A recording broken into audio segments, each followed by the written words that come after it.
me Partinë Demokratike nuk është që patë negociata për koalicion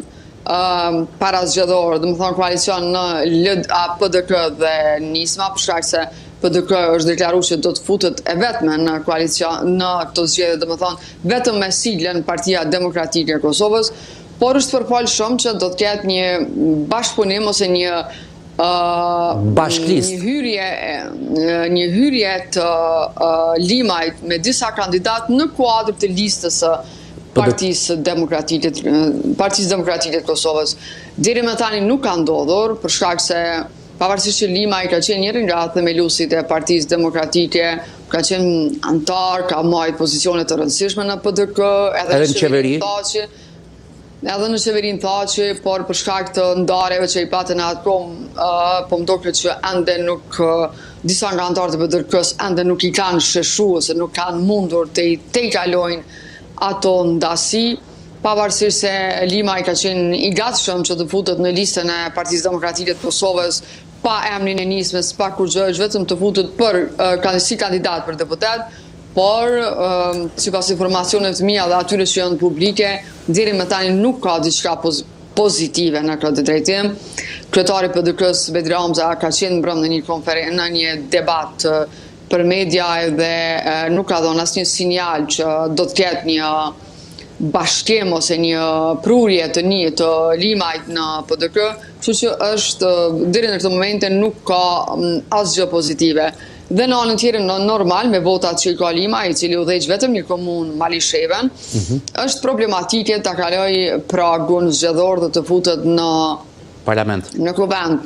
Pastaj vetë mentaliteti këtu të na është i tillë që në momentin se qytetari konsideron se ti nuk je fituesi dhe ti je i rrezikuar për më fut në kuvend, nuk ta jep pas votën se thotë vota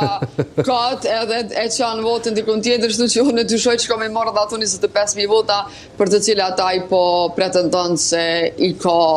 si vota të sigurta, për shkak të arsyes që thash më parë. Pra, Bedri Hamza, kryetari i ri i PDK-s, me gjas mund të bashkojë vetëm të larguarit e kohëve të fundit në PDK, pra Ladrovsin dhe mbështetësit e tij në zonën e Drenasit, nuk mund të bashkojë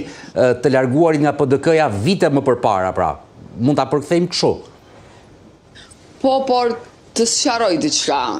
Ramiz Ladrovci, i cili jo më dëshirën e vetë, sepse kur është largu Fatmir Limaj, është largu me dëshirë, edhe ka formu një subjekt politik, i cili subjekt ju ka dalë kundër kandidat partisë PDK-s, për shembull, do të thonë kanë pas kandidate në zgjedhje, sepse ata gjithmonë kanë garu si Nisma. Në anën tjetër, Ramiz Ladrovci, i cili nuk u nominu për kryetar të Drenasit, tha që une menoj që do të me qenë sërish kryetari i Drenasit, për shkak se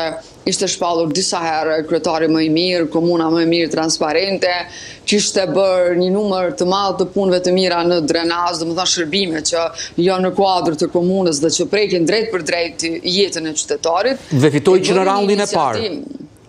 Po, bëri një iniciativë, po edhe gjatë kohës që ai bën të fushat, thoshte unë jam PDK. Nuk dal nga PDK-ja, kjo që më kanë detyruar me bën ka qenë diçka e zorit, jo që kam bën me dëshirë. Domethënë me dëshirë kisha konkuruar në siglën e PDK-s, po me që ata nuk dashën, unë po konkurroj në një siglë tjetër, por nuk po unë jam PDK. Dhe ai në një parpore nuk është që u largu prej PDK-s, nuk ka pas një vendim nga PDK-ja ose nga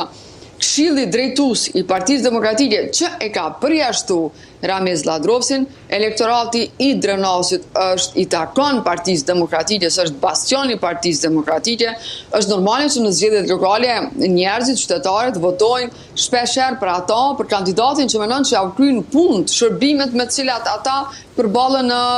baza ditore. Mirë, por kur vjen puna për zgjedhje nacionale, ai është pothuajse elektorat i orientuar dhe ka orientimin nga Partia Demokratike. Kështu që nuk e ka pas të vështirë